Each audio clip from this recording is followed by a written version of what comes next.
Sejam bem-vindos ao Nota 20, programa sobre educação da Rádio Observador, em parceria com a Iniciativa Educação, programa onde a ciência fala com a educação. Olá, professor Nuno Crato. Ora viva, bom dia. Como está, João Miguel?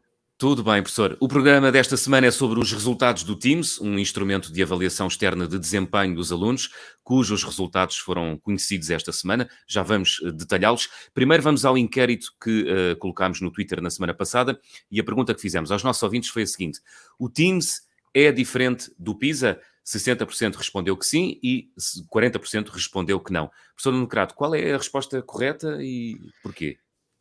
Eu diria que sim, que é diferente. Embora eu perceba que muita gente possa dizer que não é diferente, na medida em que ambos são instrumentos externos, internacionais, de avaliação dos conhecimentos e capacidades dos alunos. Mas há algumas diferenças importantes que devíamos ter em causa.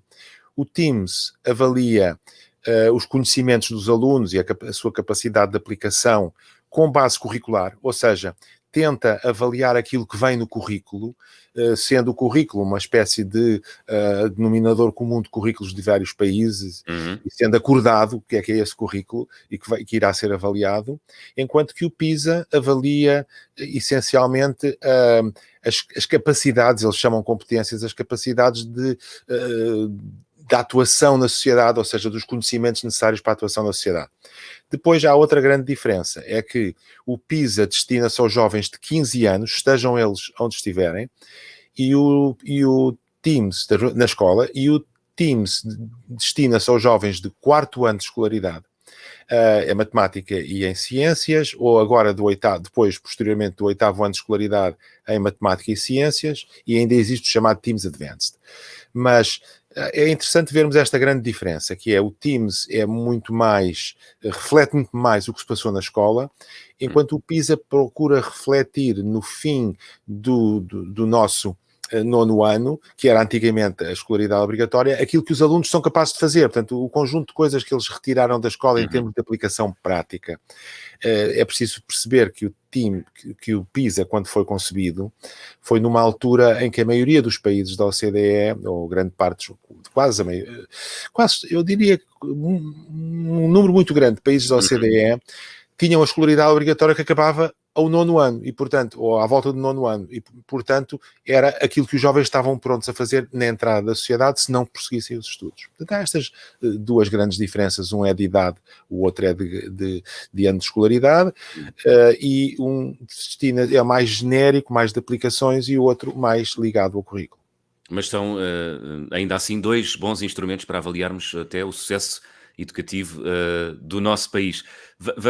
Já vamos, no seguimento da nossa conversa, até com o nosso convidado, perceber que tendências é que temos assistido nos últimos anos. O nosso convidado chama-se João Maroco, é professor de Estatística e Métodos de Investigação no INSPA, Instituto Universitário, é também especialista em avaliação educativa e coordenou vários estudos internacionais, precisamente sobre esta questão do desempenho dos alunos e sobre o sucesso do nosso sistema de ensino. Professor João Maroco, bem-vindo ao Nota 20 e, antes de mais, muito obrigado pela disponibilidade. Olá, bom dia. Vamos concentrar-nos hoje no Nota 20 no TIMSS. O que é o TIMSS? O que é que faz o TIMSS? O TIMSS, como o professor Nuno Crato referiu ainda há pouco, é um estudo internacional de avaliação externa.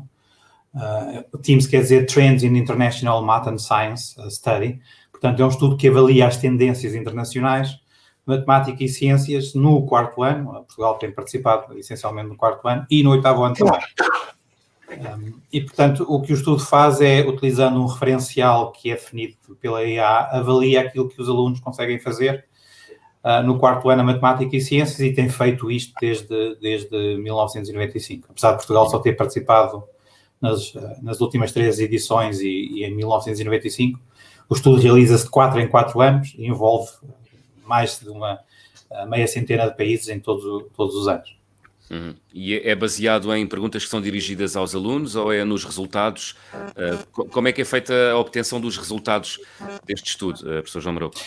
O TIMSS, como o PISA, são estudos de avaliação externa muito interessantes porque avaliam não só aquilo que os alunos sabem, que eles conseguem fazer, num teste muito semelhante àquilo que são os nossos testes de avaliação externa, quer sejam provas de afeição, quer sejam os exames.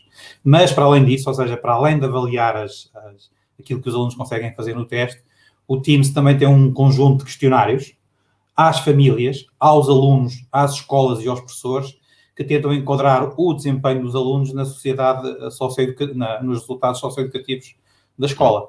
Portanto, é possível, através do Teams, perceber o percurso, com detalhe o percurso do aluno, pelo menos no primeiro ciclo, não é? Porque o Teams diz respeito, avalia os alunos no final do primeiro ciclo, portanto, no quarto ano.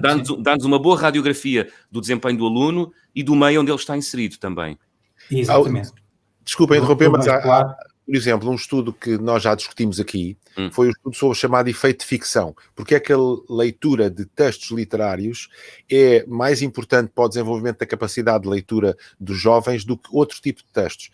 Esse estudo foi feito com base em perguntas do PISA. Ou seja, o que os investigadores fizeram foi olharam para os resultados escolares dos alunos, resultados no PISA, não é resultados escolares, resultados no PISA, e cruzaram esses resultados com as respostas a esse inquérito, o que é que esses alunos liam, o que é que liam mais, etc. Portanto, digamos, tanto o PISA como o Teams permitem estudar muitas coisas em termos internacionais que são interessantes.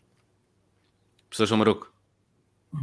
Não, e sem dúvida, e portanto, enquanto num exame nacional ou numa prova de afeição nós temos o resultado dos alunos e para aí, no Teams ou no PISA, temos resultados dos professores, resultados, enfim, caracterização dos professores, das suas crenças, das suas práticas letivas, temos resultados da escola, das características da escola, o tipo de financiamento, a percentagem de alunos favorecidos, etc. Temos próprias características dos alunos, por exemplo, eu acho imensa piada, porque, enfim, também trabalho um bocadinho nesta interface da psicologia. O Teams pergunta aos alunos qual é a sua motivação para aprender matemática. E depois chega-se sem grande surpresa, na minha opinião, à conclusão que os alunos que estão mais motivados têm melhores resultados. Mas isto para dizer o quê? Porque a escala de motivação para aprender matemática é claramente uma escala psicométrica e, portanto, não é um teste no sentido em que há uma nota que diz se o aluno teve um bom resultado ou teve um mau resultado. Mas, de facto, todas estas medidas, digamos, auxiliares, permitem enquadrar os resultados e permitem tentar explicar os resultados. Porque é que os alunos de um determinado país têm melhores resultados que os alunos de outro país, quais são as características das famílias. Por exemplo, uma das características das famílias que também se sabe que influencia muito os resultados é o estatuto socioeconómico da família, é as habilitações literárias das mães em particular, é a motivação que os pais têm sobre as expectativas que os filhos devem alcançar na escola, no seu percurso escolar. E, portanto, todos estes resultados acabam por nos ajudar a enquadrar as diferenças que se observam entre países. Porque, repare, se o teste é o mesmo, enfim, se os alunos, do ponto de vista genético, são muito semelhantes, são todos homo sapiens, porque é que há diferenças tão grandes de desempenho? E essas diferenças tão grandes de desempenho, obviamente, não está em características intrínsecas dos alunos, mas está em características dos sistemas educativos, e das políticas educativas, e dos currículos, e por aí fora. Claro.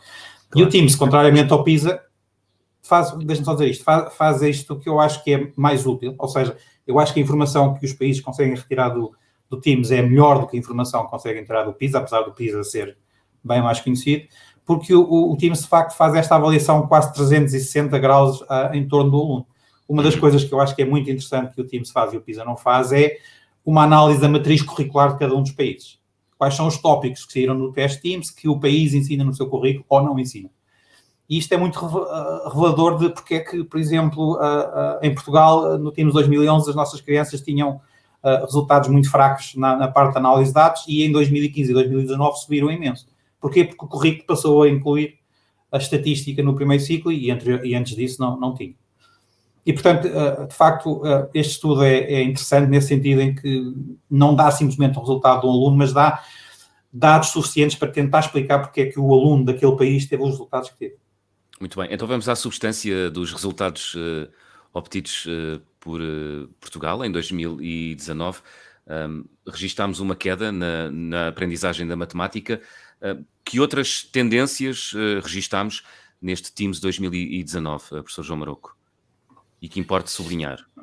De facto, Bom, uma tendência que não é tão negativa é das ciências, também poderíamos falar sobre ela, houve só uma variação de 4 pontos, apesar de ser uma redução, mas essa redução de 4 pontos está dentro daquilo que nós chamamos a margem de erro do estudo, ou seja, a variabilidade natural que seria expectável, uma vez que os alunos participaram em 2015.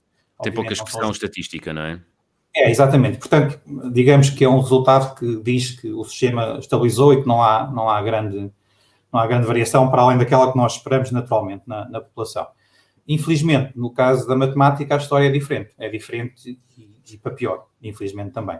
Porquê? Porque há uma queda de 16 pontos relativamente a 2015 e esta queda de 16 pontos não se enquadra na tal margem de erro que eu falava ainda há pouco, não se enquadra naquela variação natural que seria expectável por estarmos a falar de grupos de alunos diferentes. E, portanto, há de facto aqui, aconteceu algo entre 2015 e 2019 e o que interessa perceber é o que é que foi feito neste período, ou um pouco antes também, talvez, para explicar esta variação, esta queda, como eu disse, é estatisticamente significativa e, portanto, não é por acaso, não é por azar, não é, enfim, não é algo que possa passar despercebido a quem decide sobre a educação. Na sua opinião, e o professor João Maroco tem trabalhado também com sistemas de avaliação ou com mecanismos de avaliação dos sistemas de ensino, na sua opinião, isso deve-se a quê? No caso da matemática? É uma pergunta complexa e, enfim, eu vou, porque não temos o dia todo, porque ficaríamos certamente aqui o dia todo a discutir isto, eu vou tentar resumir. Há essencialmente três grandes linhas de ação ou de fatores determinantes no resultado de um aluno num determinado país, que são, obviamente, o currículo, aquilo que o aluno... não é aquilo que está no currículo escrito, é aquilo que, de facto, é ensinado ao aluno e aquilo que o aluno aprende, ou seja, o chamado currículo obtido. Esse é o primeiro fator. Depois, o outro fator são as características das famílias e das escolas. Ainda há pouco referi o estatuto socioeconómico e o nível de habilitações dos pais, em particular da mãe, e as expectativas que os pais têm para o desempenho académico dos seus alunos. E depois, enfim, a forma como o aluno aprende e o aluno progride durante os diferentes anos. Na minha opinião, enfim, eu escrevi isso, não é novidade, as pessoas que falam comigo, e eu discuto imenso com os colegas sobre este tipo de assuntos, as pessoas falam comigo, sabem que eu dou uma grande valorização, ou que valorizo bastante a avaliação externa, e ontem mesmo escrevi um comentário a estes resultados, que está publicado no Observador. E, na minha opinião, aquilo que de facto mudou entre 2015 e 2019 foi a abolição da avaliação externa. Portanto, os alunos tinham um exame de matemática e português no 4º ano, no 6º também, mas estamos a falar do 4º ano. Esse exame foi logo abolido em 2016. Eu, na altura, enfim, estava envolvido diretamente com esses estudos e achei que íamos ter, enfim, os resultados que tivemos agora, que as notícias iam ser más. E, portanto, a ausência da avaliação externa do chamado exame descompromete os professores, porque, como eu estava a falar ainda há pouco... Era isso que eu lhe ia perguntar. A falta de um exame coloca menos pressão sobre os professores e sobre os alunos? Sem dúvida. A dois níveis. Distende a atitude de ambos em relação aos resultados a obter? Claramente. A opinião justifica isso? E isto não é a minha opinião enquanto professor, porque, enfim, eu também dou aulas e obviamente, chegar aos meus alunos e disser, bom, isto é só para saber, nós não vamos avaliar isto, isto não vai sair no teste. Eu acho que não existe professor em Portugal que não tenha esta experiência e não vê logo aquele suspiro de alívio do aluno, e a maior parte deles, infelizmente, porque, infelizmente, ainda está muito colado o saber com o avaliar. A maior parte deles, enfim, tem logo uma atitude mais laxativa relativamente àquilo que é preciso saber e àquilo que é preciso aprender. Claro que um professor, sabendo que, enfim, que não vai existir uma avaliação final no final do ano letivo, tirando a sua consciência, não há nada que efetivamente o obrigue ou que o force a ensinar os tópicos do currículo. E, portanto, estou a imaginar que, se calhar, professores de primeiro ciclo que não acham muita piada às estatísticas, enfim, que é a minha área de trabalho, que se calhar, bom, como não há exame nacional, se eu não ensinar o que é a moda e a média e por aí fora, não há problema nenhum, não há consequência nenhuma.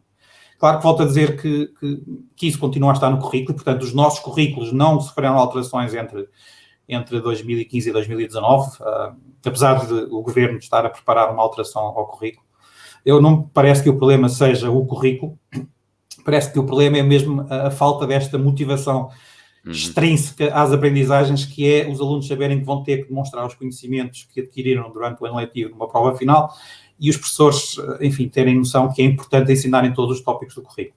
Aliás, repare-se, as orientações, enfim, da política educativa em curso, das aprendizagens essenciais, passaram logo em 2016 essa imagem, que o currículo era muito extenso, que havia imensas coisas que não era preciso ensinar, e etc. E, enfim, e o resultado é este, infelizmente, para todos nós. Muito bem, portanto, só recapitulando, no último PISA em 2019, estamos colocados em 20º lugar do ranking de 58 países no que diz respeito à matemática e em 2015 estávamos em 13º lugar, portanto descemos algumas posições no ranking. Ranking que continua a ser dominado pela Finlândia e por Singapura. Professor João Maroco, sei que tem razões muito específicas para acreditar ferreamente no sucesso destes dois países. Finlândia, porque é que é um país que aparece quase sempre nos lugares cimeiros? Nos lugares cimeiros europeus, não é? Europeus, sim. Cimeiros europeus. E que tem vindo a decair muito. E que tem vindo a decair muito. Isso também convém perceber-se. Porque muitas vezes as pessoas julgam que aquilo que está em prática num país é aquilo que se diz que está em prática. E a Finlândia mudou a sua prática educativa e a partir daí veio a decair muito. Mudou porque deixou de dar atenção ao currículo explícito, passou a falar em termos do chamado estudo do fenómeno, estudo de projeto, atividades e ter menos ambição curricular. Eu julgo que a Finlândia foi esse problema. Mas enfim, interrompi-vos, perdão. Não, é isso mesmo. Eu acho que eu não gosto muito de olhar para os rankings, ficarmos em 13º ou em 20º, porque de facto as realidades de países diferentes não são comparáveis. E a realidade finlandesa não é comparável com a realidade portuguesa. Eu sei que, enfim, que alguns teóricos da educação em Portugal gostam muito de visitar a Finlândia e ver o ensino centrado no aluno e não existir avaliações externas, e etc, etc, e esquecem-se de uma componente fundamental neste processo do ensino-aprendizagem, que é o professor. Porque se formos ver, na Finlândia, e ninguém fala disto, infelizmente, ser professor é a terceira profissão com maior estatuto, com maior relevância social. A primeira é ser médico, a segunda é ser padre e a terceira é ser professor. Portanto, começa logo por aí, quer dizer, a valorização social que a sociedade dá à profissão de professor não tem nada a ver com a valorização social que a sociedade portuguesa dá aos professores. A sociedade portuguesa, enfim, a sociedade civil e a sociedade política, se quisermos falar nestes termos também.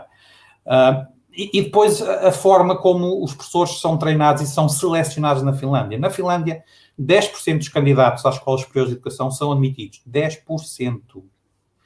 Isto quer dizer o quê? Quer dizer que entram os melhores dos melhores. E, tal como um bom aluno, não é preciso mandá-lo estudar, porque ele sabe que tem que estudar e gosta de estudar, mais importante que saber que tem que estudar. Também é um bom professor, não é preciso dizer que tem que avaliar os seus alunos. Um bom professor não precisa de metas, não precisa de avaliações externas para avaliar o seu progresso, porque ele sabe fazê-lo. Ele passou pelo sistema educativo. Não está muito de acordo. Eu não estou muito de acordo. Isso era uma discussão que agora nos levava muito longe. Não estou muito de acordo, porque todos nós precisamos de metas, todos nós precisamos de um currículo, todos nós precisamos de objetivos. Mas enfim, não quero... Mas eu quando digo que o professor não precisa de metas é porque ele tem as suas próprias metas, que são metas exigentes. Ou seja, não precisa de uma entidade externa que seja o Ministério, ou que seja uma sociedade científica ou profissional que diga os alunos devem aprender isto e aquilo, porque ele tem as suas metas internas. É uma coisa que está bem interiorizada, não é? Professor João Maroco, estamos mesmo a chegar ao fim. Eu depois ainda gostava de ouvir mais o professor Nuno Crato sobre esta questão. Singapura, porque é que Singapura é um país que habitualmente aparece lá em cima no topo? Há uma razão para isso acontecer? Pedia-lhe rapidez. Sim, senhora. Mais uma vez, a valorização dos professores é fundamental. Todos os sistemas educativos que têm bons desempenhos têm professores valorizados. E, no caso de Singapura, contrariamente às sociedades ocidentais, a Finlândia, Portugal, a França, por exemplo, que têm problemas graves com estes desempenhos, a valorização que as famílias dão à educação e a valorização que os alunos dão aos seus desempenhos académicos. Para um aluno de Singapura ter uma má nota matemática é terrível. Para uma família é terrível. A escola intervém precocemente para detectar estes problemas e os alunos são rapidamente convidados e a família é convidada a intervir no processo de recuperação do aluno. Os alunos são rapidamente... Eu não sei se o nosso convidado está de acordo comigo, mas eu acrescentaria uma coisa, que é um currículo muito bem estruturado, muito sequencial, muito organizado e que leva os jovens a terem um progresso muito acompanhado e muito orientado dos seus estudos. Também. Mas eu acho que em Portugal o problema não é do currículo, é por isso que eu não enfatizei o currículo de Singapura. O currículo de Singapura, aliás, é utilizado como referência. Eu estou a trabalhar com o Banco Mundial na reformulação do currículo da Arménia, e um dos documentos de referência do novo currículo de Matemática e de Ciências da Arménia é o currículo de Singapura. Mas, enfim, assumindo que o currículo está bem construído, porque é que depois o currículo implementado e aquilo que é de facto aprendido dos alunos não funciona? Tem a ver com a valorização dos professores e tem a ver com a valorização das famílias sobre a educação. E está aí a Assim, é receita. muito rápido. E está aí, parece fácil, mas é essa a receita do sucesso, não é? Parece, mas não é. Professor João Maroco, muito obrigado por ter vindo à Nota 20 desta semana. Parece. Muito obrigado e até uma próxima oportunidade. Professor Nuno Crato, estivemos aqui a falar sobre Teams, sobre PISA, sobre processos ou instrumentos de avaliação do sistema de ensino, que foram notícia e muita notícia, fizeram aliás correr muita tinta nas últimas horas. Professor, seria estranho se não lhe perguntasse quando foram apresentados estes resultados do Teams em Portugal, o professor Nuno Crato foi culpado pelo atual governo por esta queda no ranking, por esta queda dos alunos portugueses no que diz respeito à matemática. Como é que reage a esta atribuição de culpa? Nem acho que vale a pena falar um segundo mais sobre isso. Foi um comentário infeliz. O que é importante é analisarmos aquilo que se passou e analisarmos aquilo que devemos fazer para melhorar o ensino destes nossos jovens. Parece-lhe que, desculpe-se insistir, os currículos e as metas tornaram-se demasiado exigentes para os alunos? Não, acho de forma alguma. A minha noção sobre isto é que, uma vez resolvidos todos esses problemas envolventes que o professor João Maroco falou, da família, da motivação, da qualidade dos professores, da valorização que a sociedade dá ao estudo e que dá aos professores, uma vez esses problemas que são problemas envolventes, aquilo que deve ser feito e aquilo que é essencial é um currículo ambicioso e bem estruturado e avaliação. São essas duas coisas, são as receitas do sucesso, que aliás são receitas muito simples. Portanto, deviam ser introduzidos os exames novamente no alguma forma de avaliação. Sim, alguma forma de avaliação externa é importante. Repare-se que antigamente tínhamos, desde 2001, que havia as provas finais de aferição, as provas de aferição no 4º ano de escolaridade, que agora desapareceram. Desapareceu tudo isso. Muito bem. Sobre o Teams e sobre o PISA e sobre os instrumentos de avaliação dos sistemas de ensino, pedia-lhe habitualmente 2 breves notas, com a habitual maldade de lhe dar apenas 30 segundos, podemos fechar o programa. Eu julgo que já dei as breves notas, ou seja, é importante esta avaliação internacional, é uma avaliação independente, é uma avaliação externa e que nos permite não só comparar-nos com os outros países, como também comparar-nos connosco próprios num período anterior e ao longo do tempo. E, em minha opinião, é aquilo que lhe disse, é que as duas coisas essenciais para melhorarmos a nossa posição nestas avaliações internacionais é melhorarmos a educação. E essas duas coisas essenciais para melhorarmos a educação são um currículo ambicioso e alguma forma de avaliação externa que ajude todos a progredir. Professor, estamos de regresso na próxima semana. Será o último programa desta temporada do Nota 20. Exatamente. Até para a semana. Então, até para a semana, professor.